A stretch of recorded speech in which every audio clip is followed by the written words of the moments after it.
Hi all, welcome back to recipe suggestions. ഇന്നൊരു street style Maggi recipe ആയിട്ടാണ് ഞാൻ വന്നിരിക്കുന്നത്. വെറും കുറച്ച് ഇൻഗ്രീഡിയൻസ് കൊണ്ട് വളരെ എളുപ്പത്തിൽ ഉണ്ടാക്കാവുന്ന ഒരു റെസിപ്പിയാണിത്. അപ്പോൾ ആദ്യം നമുക്ക് ഈ നൂഡിൽസ് വേവിക്കാനായിട്ട് വെക്കാം. ഞാനൊരു 5 കപ്പ് വെള്ളം തിളപ്പിക്കാനായിട്ട് വെച്ചിട്ടുണ്ട്. തിളച്ച് തുടങ്ങുമ്പോൾ തന്നെ ഈ മാഗി നൂഡിൽസ്, ഒരു 3 പാക്കറ്റ് മാഗി നൂഡിൽസാണ് ഞാൻ ചേർത്ത് കൊടുക്കുന്നത്. മാഗി തന്നെ വേണമെന്നൊന്നുമില്ല, നിങ്ങളുടെ കയ്യിലുള്ള ഏതെങ്കിലും ഇൻസ്റ്റൻറ്റ് നൂഡിൽസ് ചേർത്ത് കൊടുത്താലും മതി. ഇതൊന്ന് 1 മിനിറ്റോളം നമുക്ക് വേവിച്ചെടുക്കണം. ഒരു പകുതി വേവ് ആവുമ്പോഴത്തേക്കും നമുക്ക് ഫ്ലെയിം ഓഫ് ചെയ്യാം. എന്നിട്ട് ഇതപ്പോൾ തന്നെ സ്ട്രെയിൻ ചെയ്തെടുക്കാം. കുറേ നേരം അതിൻ്റെ ഉള്ളിൽ വെച്ച് കഴിഞ്ഞാൽ പിന്നെയും അത് കുക്കായിട്ട് ഒട്ടിപ്പിടിക്കും. അങ്ങനെ ഒട്ടിപ്പിടിക്കാതിരിക്കാനായിട്ട് നിങ്ങൾ വെള്ളം തിളപ്പിക്കുമ്പോൾ ഒരു ടേബിൾ സ്പൂൺ എണ്ണ ചേർത്ത് കൊടുക്കുന്നത് നല്ലതാണ്. സ്ട്രെയിൻ ചെയ്ത് കഴിഞ്ഞിട്ടുള്ള ഈ വെള്ളം മാറ്റി വയ്ക്കുക, നമുക്കത് പിന്നീട് യൂസ് ചെയ്യാനുള്ളതാണ്. ഇനി ഒരു പാനിൽ ഒരു 2 ടേബിൾ സ്പൂൺ എണ്ണ ഒഴിച്ചിട്ട് ചൂടാക്കുക. എണ്ണ ചൂടായി വരുമ്പോൾ 1 table spoon ginger garlic paste ചേർക്കുക. നിങ്ങളുടെ അടുത്ത് പേസ്റ്റ് ഇല്ലെങ്കിൽ അത് ക്രഷ് ചെയ്തിട്ടാലും മതി. ഞാനും ക്രഷ് ചെയ്തിട്ടാണ് ഇട്ടിരിക്കുന്നത്. ഇനി ഇത് ഹൈ ഫ്ലെയിമിലിട്ട് 1 മിനിറ്റോളം നല്ലപോലെ സോട്ട് ചെയ്യുക. ഇനി നമ്മൾ ചേർത്ത് കൊടുക്കുന്നത് സ്പ്രിംഗ് ഓണിയൻ വൈറ്റ്സ് ആണ്. സ്പ്രിംഗ് ഓണിയൻ്റെ കടഭാഗത്തുള്ള ഉള്ളി പൊളിച്ച് കഴിയുമ്പോൾ കാണുന്ന ചെറിയൊരു ഭാഗമാണ് സ്പ്രിംഗ് ഓണിയൻ വൈറ്റ്സ്. നമ്മളൊരു കെട്ട് വാങ്ങിക്കഴിഞ്ഞാൽ ഇപ്പോൾ ഞാൻ ആഡ് ചെയ്ത അത്രയൊക്കെ നമുക്ക് കിട്ടുള്ളൂ, നമുക്ക് അതിൻ്റെ ആവശ്യമേ ഉള്ളൂ. ഇതും 1 മിനിറ്റോളം ഹൈ ഫ്ലെയിമിൽ ഇട്ടിട്ട് നല്ലപോലെ സോട്ട് ചെയ്യുക. 1 മിനിറ്റ് കഴിഞ്ഞ് നമുക്ക് വെജിറ്റബിൾസ് ആഡ് ചെയ്ത് കൊടുക്കാം. ഞാൻ ആദ്യം ചേർത്ത് കൊടുക്കുന്നത് ഒരു ക്യാരറ്റാണ്. അപ്പോൾ ഇതിലേക്ക് വെജിറ്റബിൾസ് ചേർക്കുമ്പോൾ കനം കുറച്ച് നീളത്തിൽ അരിഞ്ഞിട്ട് ചേർക്കുക, അപ്പോൾ പെട്ടെന്ന് വെന്ത് കിട്ടും.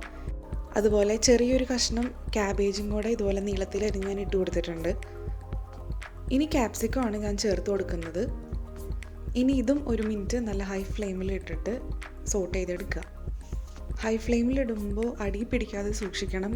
നമ്മളെപ്പോഴും ഇങ്ങനെ ഇളക്കിക്കൊണ്ടിരുന്ന് കഴിഞ്ഞാൽ പ്രശ്നമില്ല. ഇതിൻ്റെ കൂടെ ഒരു ഇച്ചിരി ഉപ്പ് ആഡ് ചെയ്ത് കൊടുക്കുക. അതുപോലെ 1/2 ടീസ്പൂൺ പെപ്പർ പൗഡറും കൂടെ ഞാൻ ചേർത്ത് കൊടുക്കുന്നുണ്ട്. ഉപ്പ് ഒരു ഇത്തിരി ഞാൻ ആഡ് ചെയ്ത് കൊടുക്കുന്നുള്ളൂ, കാരണം നമ്മളിനി സോസ് ചേർക്കുന്നുണ്ട്, അതുപോലെ തന്നെ മാഗി മസാലയൊക്കെ ഉണ്ട്. അപ്പോൾ അതിൻ്റെ ഉള്ളിൽ ഓൾറെഡി ഉപ്പ് ഉള്ളത് കൊണ്ട് നമ്മളൊരു ഇത്തിരി ചേർത്താൽ മതി ആദ്യം. ഇതപ്പോൾ കണ്ടിന്യൂസ് ഇളക്കിക്കൊണ്ടിരിക്കുക, ഇപ്പോഴും ഹൈ ഫ്ലെയിമിൽ തന്നെയാണ്. ഇനി സോസുകൾ ആഡ് ചെയ്യാം. ഞാൻ ആദ്യം ചേർത്ത് കൊടുക്കുന്നത് 1 ടേബിൾ സ്പൂൺ റെഡ് ചില്ലി സോസാണ്. അതുപോലെ 1 ടീസ്പൂൺ സോയ സോസ് ആഡ് ചെയ്ത് കൊടുക്കുന്നുണ്ട്. പിന്നെ ആഡ് ചെയ്യുന്നത് 1 ടീസ്പൂൺ വിനീഗറാണ്. 1 മിനിറ്റ് കൂടെ നല്ലപോലെ സോട്ട് ചെയ്യുക. ഇനി മാഗി മസാല ആഡ് ചെയ്ത് കൊടുക്കാം. ഞാനിപ്പോൾ 1 പാക്കറ്റ് മാഗി മസാലയാണ് ആഡ് ചെയ്യുന്നത്. ഇത്തിരി കൂടെ ഫ്ലേവർ ആവശ്യമുണ്ടെങ്കിൽ നിങ്ങൾക്ക് 1 പാക്കറ്റും കൂടെ എക്സ്ട്രാ ആഡ് ചെയ്ത് കൊടുക്കാം. ഇനി ഇതും നല്ലപോലെ ഒന്ന് വഴറ്റി കൊടുക്കാം. 1 മിനിറ്റ് കഴിഞ്ഞ് നമുക്ക് മാഗി ആഡ് ചെയ്ത് കൊടുക്കാം.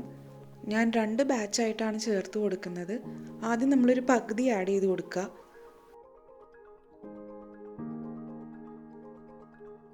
ഇപ്പോൾ പകുതി ചേർത്ത് കൊടുത്തിട്ടുണ്ട്. ഇതിലേക്ക് സ്ട്രെയിൻ ചെയ്ത് വെച്ച വെള്ളം ചേർത്ത് കൊടുക്കുക. ഒരു 1/4 കപ്പോളം മതിയാവും. എന്നിട്ട് ഇത് നല്ലപോലെ ഒന്ന് ഇളക്കി കൊടുക്കുക.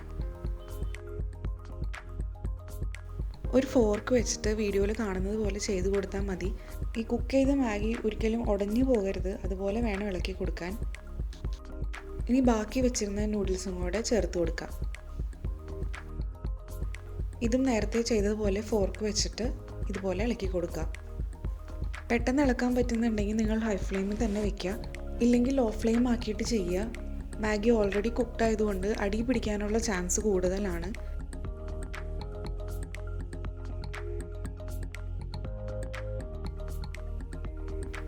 അവസാനമായിട്ട് കുറച്ച് സ്പ്രിംഗ് ഓണിയൻ ഗ്രീൻസും കൂടെ ആഡ് ചെയ്ത് കൊടുക്കാം. ഇനി നമുക്കിത് സെർവ് ചെയ്യാം. ഒരു 2-3 പേർക്കുള്ള അളവിലാണ് ഞാനിപ്പോൾ ചെയ്തിരിക്കുന്നത്. കുറച്ചുകൂടി സ്പ്രിംഗ് ഓണിയൻസ് നമുക്ക് അവസാനം ചേർത്ത് കൊടുക്കാം. ഇത്രയേ ഉള്ളൂ ഇന്നത്തെ റെസിപ്പി. കുട്ടികൾക്കൊക്കെ ഇഷ്ടപ്പെടുന്ന ഒരു വെറൈറ്റി ആയിട്ടുള്ള റെസിപ്പിയാണ്. നിങ്ങളെല്ലാവരും ഇത് ട്രൈ ചെയ്യുക. അപ്പോൾ ഇന്നത്തെ വീഡിയോ ഇത്രയേ ഉള്ളൂ. പുതിയൊരു വീഡിയോ ആയിട്ട് കാണുന്നത് വരെ താങ്ക് യു ഫോർ വാച്ചിങ്.